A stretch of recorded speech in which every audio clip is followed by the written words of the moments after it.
Hello and welcome to On the Kerbs. I'm your host, Tima Albers Daly. Joining me for this episode is racing driver Louise Deason.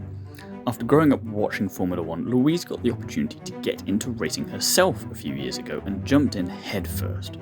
Primarily racing Caterhams, she's accumulated some great experience behind the wheel so far, which has allowed her to keep pushing the envelope each year, which she plans to carry forward into 2025. We caught up recently to chat about this, racing Ferraris around Goodwood, classic cars in St. Moritz, working with Michael Italiano, and much more. I hope you enjoy our conversation. Hi Louise, thank you very much for being here today. First of all, how are you? Yeah, very good, thank you. Yeah. Excellent.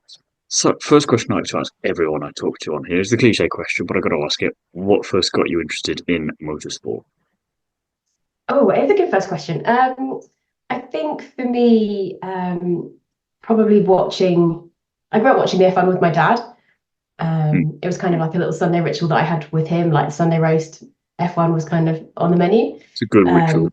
Yeah, definitely. But obviously F1 back then, like I'm pretty old now, so back then F1 was not particularly inclusive. So I think never even like entered my scope of anything I would end up, being close to in the future. So kind of parked it for a while. And yeah, came back to it, I guess, later on in life. So, was it something you thought about at the time, and then because of the lack of kind of access, I suppose you could say in general terms, you just thought, maybe not, and that's why you were kind of deciding to park it there, or was it something, or was it almost just some kind of nice thought that you had and you never took it too seriously? I think it was probably like oh, that's really cool. I want to do what they're doing, but obviously, like, no idea where to start. Like, I think I remember asking my mum when I was like 15, like, I want to go to college and I want to learn to be a mechanic. She was like, no, you Hmm. can't do that. There's no female mechanics. You'll never get a job. Which, I mean, at the time, she probably wasn't wrong. Um, Hmm. so, and then obviously I went and did a whole bunch of other stuff. But yeah, kind of came back to it at a later stage. So I don't think, and also like had I done that, I think maybe I would have been a bit burnt by it and not stayed, Hmm. just because of the nature of it at the time. But I think, I mean, it's become so much more inclusive, which is amazing. Well, that's something I'm intrigued about then, because obviously you have come back. Otherwise, we wouldn't probably be talking right now. So what was it about the time in particular when you did jump back in that made you want to jump back in at that point and give it a go? I think for me, it was a case of right time. Mm. Like I was fortunate enough to be in quite a well-paid job, with the time, don't have kids, with the time to kind of maybe give racing a go. And thought about, I think I jumped straight in really. I didn't kind of start with karting or anything like probably a regular human being would do. I thought, no, I'll just buy a race car. Like, how hard could it be? Um, Yeah, racing driver Something like that. mentality. Exactly, perfect. um, so yeah, literally bought a Caterham for my 30th birthday, and that's kind of how it all started. So there's worse ways to start off in motorsport, isn't there? So the question for that is then, first of all, why a Caterham of all things, and then what was your first experience in racing then with that, and what was that all like? Yeah, so I think for me, I looked at a few different options. So I looked at the Janetta kind of package they do because I didn't really know what I was doing, obviously, Well, and how didn't hard want could it to. be, right? Yeah, well, and obviously racing is expensive, as we all know. So there was definitely kind of a budget to that at the time as well. Um, and from the more research I did and the more I read into it, Caterham seemed to kind of have this like nice academy package where you get to keep the car. They kind of teach you how to race, how to look after it, and it's kind of it felt like a really nice environment and something that could be quite um, easy as a first kind of like entry into motorsport. Um, my first experience, gosh, probably not an easy experience. I think our first Baptism of fire, was it? literally. So I think what I didn't realize about caterer racing is that at the time, I don't know if they still offer it, but you could have the option to like have a practice car. So everyone like because I bought my car like right at the end of the year, so I didn't get it till kind of a month before we actually raced. But it turns out a lot of the guys I was racing with had bought these cars off Caterham the year before, had done like a year's worth of track days, and then sold the car back to Caterham for like the next person to have. So they've all got loads of experience and are all absolutely know what they're doing. And there's me, my first ever track day was I think Castle Combe, which is probably not the best place to like have a track day. And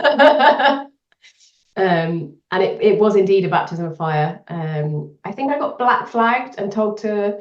I did get black flagged, and I came in kind of like head in my hands, and the guy just waggled his finger at me, and he was like, "You need to calm down, young lady."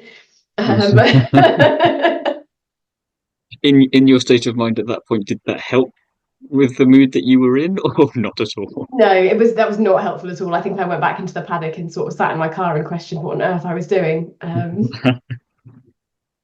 Yeah, no, definitely a baptism of fire. I got that more on the nose than I realised there by saying that. Yeah, How did the rest of that season go for you then? Because if that's your starting point, I'm I would hoping love to say it that it went got just better. up from there. No, it really didn't. It was sort of I mean, we started low and we sort of never really got above You stayed midpoint. consistent. It was a consistent low season for me, yeah. So our first race was Mallory Park, which I'm not even sure is a real racetrack. Sorry, anyone who raced at Mallory Park, but like that place is stuck in the 70s for sure. Um, The so classic track. There we go. That's the diplomatic way I of think putting it. actually that's where Lewis Hamilton had one of his races, so it can't be that bad. But it was literally a torrential downpour for our first race. Um, I survived, but obviously nowhere up there. But I did finish, so that's kind of like the main thing. And obviously, I think Parc Fermé after you finish your first race, and Caterham always say like it's amazing, and it really is. Like kind of like standing there, like hugging all your new mates, knowing that you just kind of survived your first race and had a really cool time is great. Like I went in expecting not a lot, and I think I came out with not a lot in terms of results, but a lot in terms of kind of like life lessons and friends and all of that stuff. So I think first year for me was definitely like a baptism of fire. But like I loved it. I wouldn't change it. That's what I was going to say. So, despite the on track action, let's say you got this other side of it out of it. So there was a good element to come from it. You had this shared experience with these other drivers that some of which were probably new as well, some of which were experienced, and you're all kind of in it together. And like you say, you've got this collective memory of it. Then, so I suppose that not necessarily made up for it in a way, but it was at least it was something where what's the phrase I'm looking for there? But it's kind of it's not all doom and gloom. No, It makes definitely you want to not. keep going. It makes you think that it wasn't all like what the hell have I done here? You kind of like, oh, I kind of do want to keep going. There is some good stuff to this. Yeah, there were definitely points of like, oh my God, what am I doing? Get me out of here. But I think they were definitely far fewer than the kind of I'm having a great time. This is awesome, and I want to keep doing this. So if I didn't love it, I wouldn't still be doing it. Kind of 3, 4 years later. So Hmm. No, definitely. Or either that, or you're definitely a crazy racing driver, and you're just yeah, there's a whole other element there which we're going to dig into. both I think. Yeah. You then in 2022 had a DTM test day with Porsche and Esmee Hawkey. I'm kind of intrigued about how that all came about because I was just kind of doing my homework casually and thought, hey, how's this? What's this about? It's very left field, so I'm kind of intrigued. Yeah, so Esme put out a post on her Instagram asking for female drivers just to come and hang out with her and get a bit of coaching in the Porsches for a day. And I kind of threw my hat in the ring, not expecting to hear anything back. And she said, "Is your helmet in date? And when can you get here?" So, which was amazing, really, really cool. Didn't expect it to happen.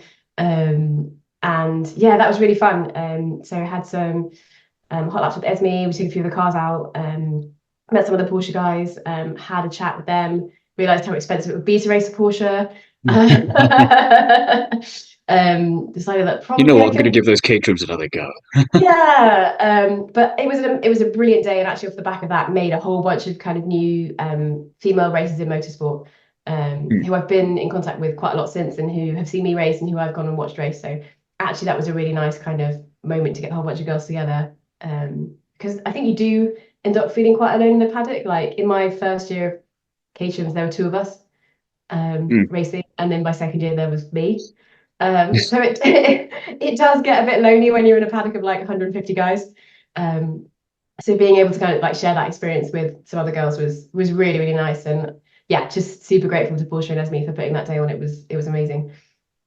How many others were there then, apart from yourself? Like you say, if you're used to it just being you and maybe one other person, if you're lucky, it must have been quite a big turnaround. Going, oh my god, there's actually quite a few of us potentially. Yeah, I think there were like 10 to 15 of us maybe. Yeah.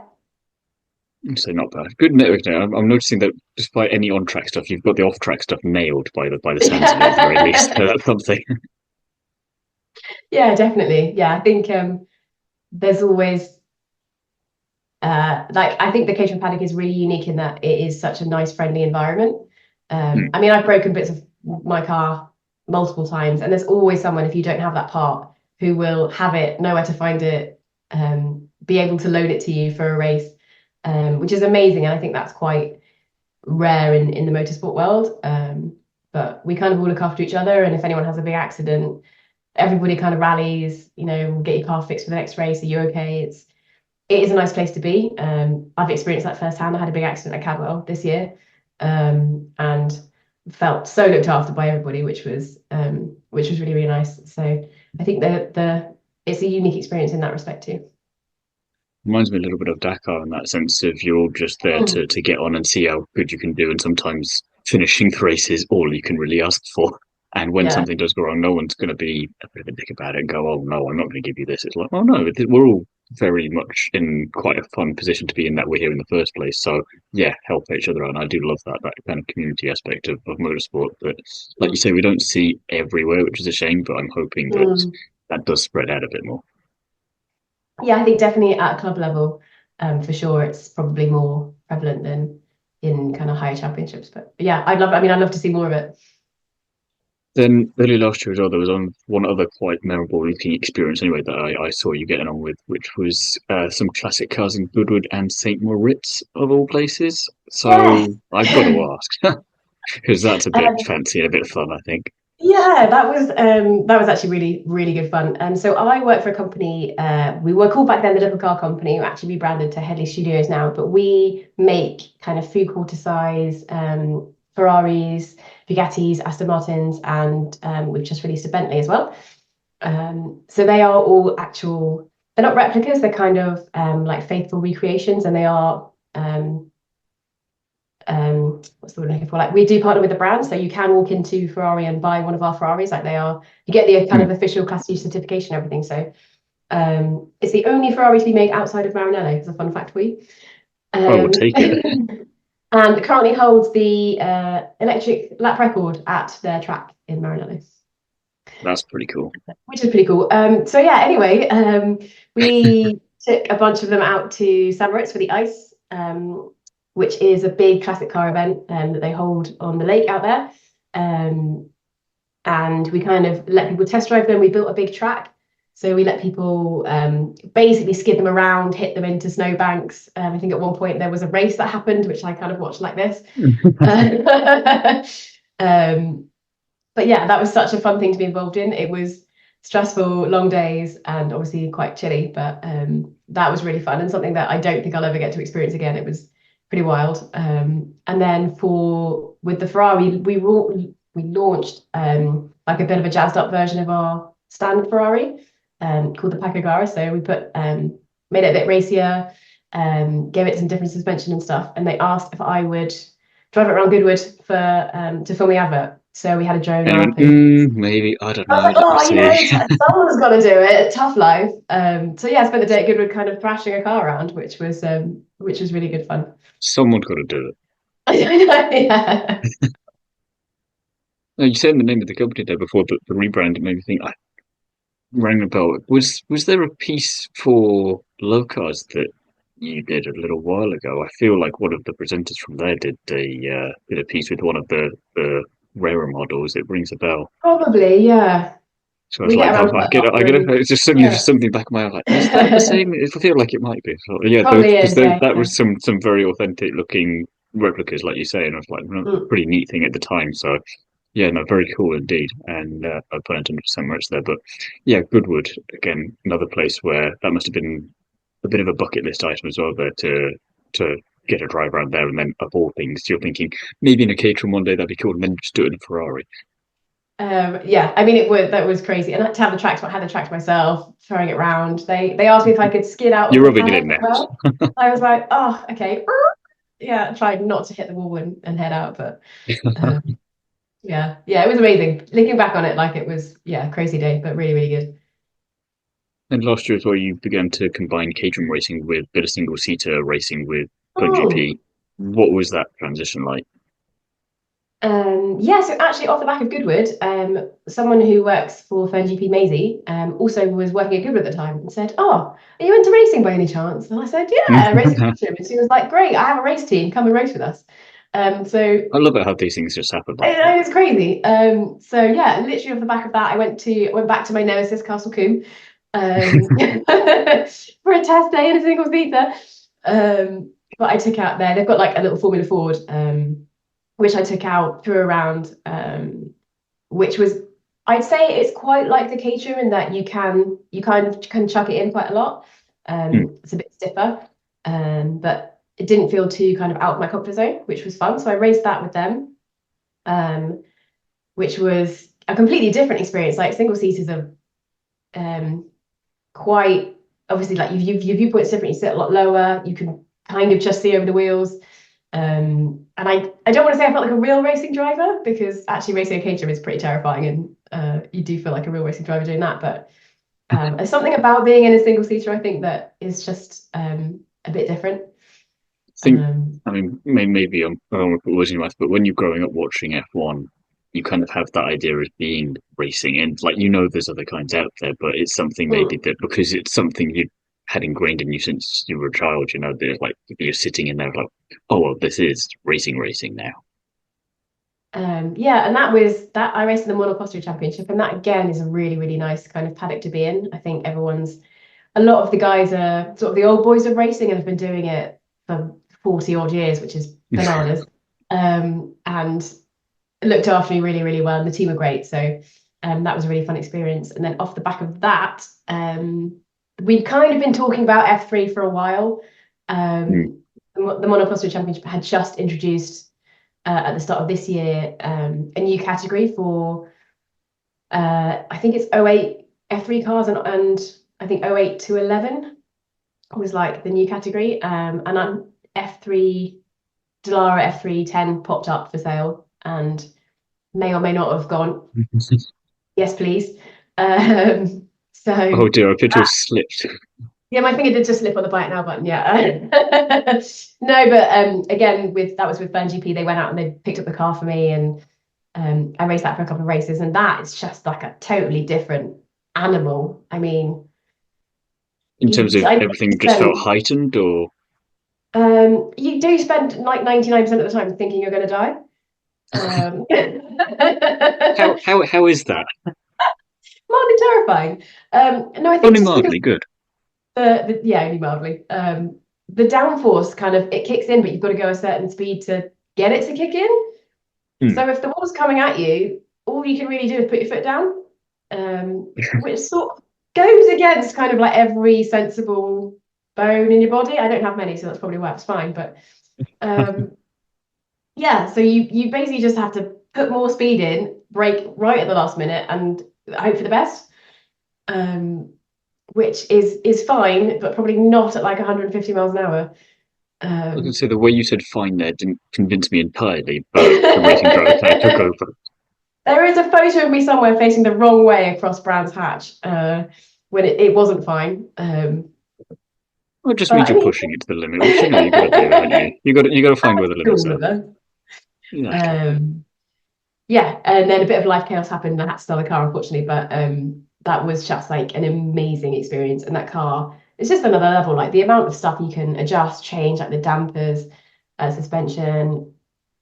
It is like I think we maybe uncovered like 2% of what that car was capable of. And especially me as a driver, I think it taught me a lot about driving and definitely could have spent, hours learning more about setup and how things, affect the car and balance and all of that. And I think I extracted maybe like 5% of the kind of performance out of the car. So there was still a whole load more to come. But yeah, I mean, I recommend if anyone ever gets a chance to hop in one, like do it.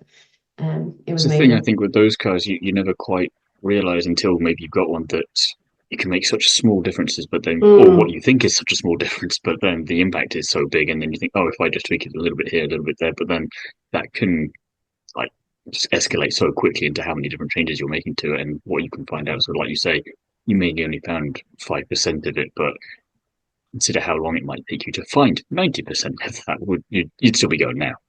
yeah, I mean, I think it gave me a newfound respect for like the engineers for sure. Mm. I think they are probably not always given their due. But I worked with Charlotte Phelps, she's done a lot with F1 Yes. Academy, and I bullied her into helping me for a day. Thank you, Charlotte.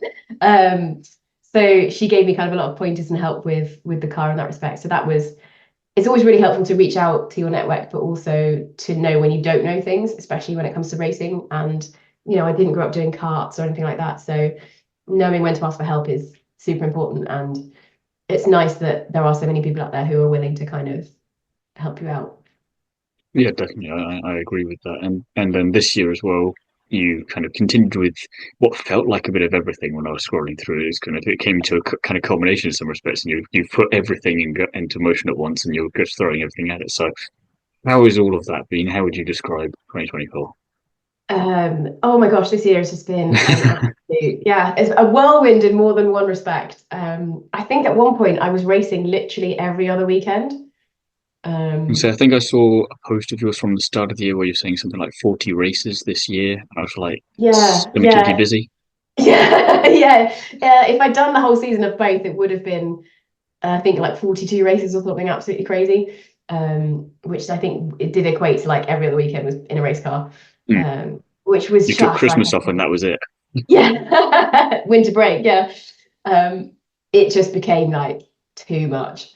Like I wasn't seeing my friends, I wasn't seeing my family. And as much as I wanted to kind of carry on doing both, racing an F3 car is like another level of expense when you compare it to racing the Caterham.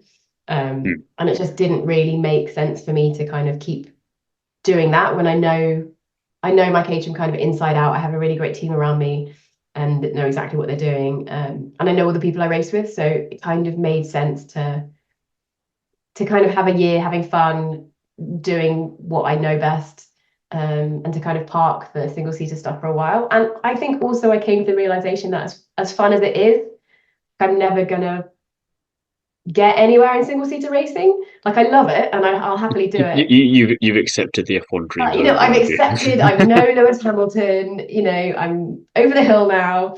Not, I'm never expecting to be a professional race driver, don't get me wrong, but I think I will leave single seater racing to the professionals and to the old boys in the monoposto paddock who do it far better than I do. So That being said, if you get an opportunity to do the other thing here, there, not I'm saying sure no. you're not going to say no. Exactly. And so I couldn't even get the question out before she's already saying, oh, no, no, no, no, don't worry, don't worry. Did you notice then that your racecraft this year improved because of the single seater knowledge, or was there something from there that kind of benefited you either kind of in terms of how you approached your race weekend that you didn't have before, or did it not really make much of a difference for you at all?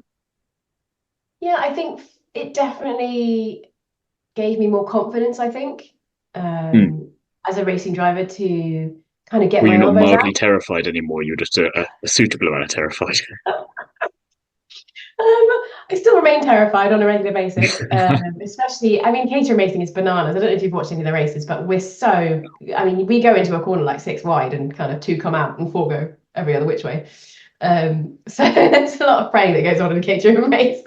Um, but yeah, I think it gave me more confidence to be a bit, I think scrappy is probably the wrong word, but probably to go in with my elbows out a little bit. I Hmm. think I'd spent definitely my academy, it was just survival, but my road sport year was, I think I didn't ever wanted to hit anybody. I think I always feel bad hitting someone. Like it's never what you want to do, but actually in catering racing, it's pretty much a given. At some point, you're going to rub wheels with someone, and a wing's going to come off or whatever. Um, So I think again, the more confidence to actually go for the moves in a Mm. way. And I think Caterham racing is because you kind of all start together in academy and you kind of go up the ranks together. When you improve, you think, yes, I'm so much quicker, but also everyone else around you is improving at the same time. It's never like the guys who are ahead at academy kind of stay ahead moving up, but the times come down and everyone gets a lot closer. And I think you become a better racer. Kind Mm. of the more you learn. It's I always a think cat and mouse kind of game. yeah, but I think there's no as much as getting in a sim is brilliant and amazing, and I don't think it's no disadvantage. I think there's no accounting for actual seat time in a car. No, Um, I'd agree. you can never replicate really truly unless you're sitting in an F1 sim, I guess, but you're never going to Even then, replicate. though, I'd still argue that you can't beat the Well, real thing. yeah, um, you never replicate what it's like on track. So I think just having all that extra seat time, even in a different car, was really helpful. And definitely, and I think, like you say, you've got to go for those moves when you can, and it's good that you've got that confidence in there. It'd be interesting if you hadn't had some of that single seat experience, if you had that coming into this year, or if that would be delayed slightly, or how that would have been. So I think remember seeing on YouTube, it was Silverstone last year. One of the races there was quite wet, and it's one Mm, of those situations where you kind of have to go for the move, if only just to avoid other people doing other moves or going off onto the grass or going left, right, and centre because of just the chaos that it can be at times. So I think mm, even in those situations, even if you're not trying to make a move, you just feel more confident that you'll make it through the melee of whatever the heck is mhm. going on around you, which is probably reassuring as a driver, I imagine. Yeah, yeah, definitely. I think car control is such a big thing, especially in a caterum where you have no driver aids. It's literally just you in the car. Hmm. So being able to catch a slide or know when you're about to kind of point the wrong way or being able to save it, I think is has taught me so much. And actually, I found that racing the Caterham and that car control helped me when I went into the Formula Ford racing because that also slides around quite a lot. And I was able to feel and know that, oh, I know this feeling, like I've got this. So felt more comfortable kind of pushing in that than I think I would have done had I not had the Caterham experience. So I think it's gone both ways in terms of helping my driving. I want to say throwing that Ferrari around Goodwood, being forced to take that out of it probably helped a little bit as well. Maybe just a smidgen. What are your ambitions for next year then, and a bit beyond that? Have you got kind of like an idea of what you want to do for next year, and do you have a bit of a bucket list for beyond that of stuff that maybe is doable, but you're never going to say no to, and you're kind of going to throw that out there and just see what happens? Yeah, I think for me, so I've actually just started my master's, which makes time kind of tight. So I definitely want to keep racing. Like I can't imagine myself not doing it, even if it's, I only managed to get in 2 races next year. But so Caterham kind of have like it's not related to the official championship, but we have like a graduates championship, which is where kind of a lot of people go who have less time. Mm. Um, so there's a huge amount of people who race in that. I think actually they had more on the grid in their 270 class than we had in ours at one point. And I've not all of their races kind of I can fit in my schedule, I think, but I've done this before and it didn't work out well for me. But I think I think I can get them all in. So it might That's be that future I use just problems. this next year's problem. But I think I'd like to do as many of those as I can. So hopefully a season racing in the Graz Championship for next year, with maybe a couple of official Caterham races in as well, because there's a couple of weekends where we share the weekend. So I mean, 6 races in a weekend, what could possibly go wrong, right? Exactly. How hard can it be? So that's the plan for next year, and then from that, like I really don't know. Like I'd love to race something bigger, faster, meatier, Mm. but obviously that costs money and time, um, both of which I'm short on these days. So The downside of being a racing driver. yeah, the downside of being a racing driver is that occasionally you have to pay for things. But I think like as long as I can keep paying for it, I will keep racing the Caterham. Like I love it. It's so much fun. And it's just a fun car. You can't not smile when you drive it, I think, even if you are terrified. Well, I think that's the balance, isn't it? It's the good kind of terrified, and as long as you can keep doing it, and it's one of those ones where, as much as we can say with motorsport, it's affordable. mm, You put it in a big umbrella because it's still motorsport, but in the grand scheme of things, then I think, like you say, that you couldn't see yourself not doing it now, and I think it's like the mafia in that way. Once you're in, you can never really get out, can you? With racing, in whatever way you're getting in there, you're not getting back out. So, and also, what are you going to do your masters in? It's in cybersecurity. Okay, very Yeah, completely like yeah, complete random. separate. So I worked in tech for 10 years, so it's not totally left field, but it's kind of I'm Yeah, going yeah. back to that, I guess. Yeah. Okay, well, at least it makes sense there on that side, on the other side of things. I'm always curious because sometimes you get someone and they studied something, but then they go back to master's exam and it's completely to do with the racing side of it, and they just want to get Mm, more into there, which I suppose you could probably find a way in, but it's one of the less straightforward ones, I guess, in my mind anyway. yeah, definitely. What's been one thing in particular then that maybe stands out to you that you've learned over the past few years that's helped you improve the most as a driver or stay resilient when it's been tough? I was thinking especially in those early periods. Hmm. Yeah, I think oh, that's a good question. Actually, so I had some coaching very early on from Michael Italiano, who was at the Mm, time Daniel Ricciardo's kind of coach. And he said to me, like, just give yourself 24 hours, like, feel what you need to feel, be angry, like, sulk, do whatever you need to do. But after 24 hours, like, that's it. You've got to kind of turn it off and get into a better mindset. And I think that really helped because I think sometimes you just need to be angry and upset and annoyed with yourself and give yourself the space to kind of feel those things. But also know that it's temporary and you get another day to try again. So that was really helpful. But I also think I've raced with some really lovely people. My mechanic is amazing. My teammates are brilliant. So I think just surrounding yourself with people who kind of pick you up and know when you're heading down a grumpy path or you start sulking around the paddock. I find the people who can take you for an ice cream. those are always good people. They are good people to have around you. So I definitely think, yeah, feel what you need to feel, get some good people around you, and also know when you need to kind of step up and fight your corner. I think I've had some chats with clerks and things like that where I felt like they've not done the right thing or said the right thing. And I think it's important to stand up for yourself if you're ever in that situation. Yeah, I think those would be my kind of like helpful tips. They're good. They're good. So always have an ice cream person. Give yourself the time you need to feel what you feel, and the rest of it will take care of itself. Yeah, basically, that's it.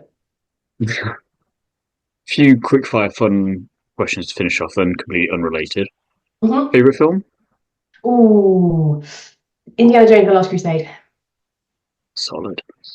If you could banish three foods from existence, what would you choose? Mushrooms.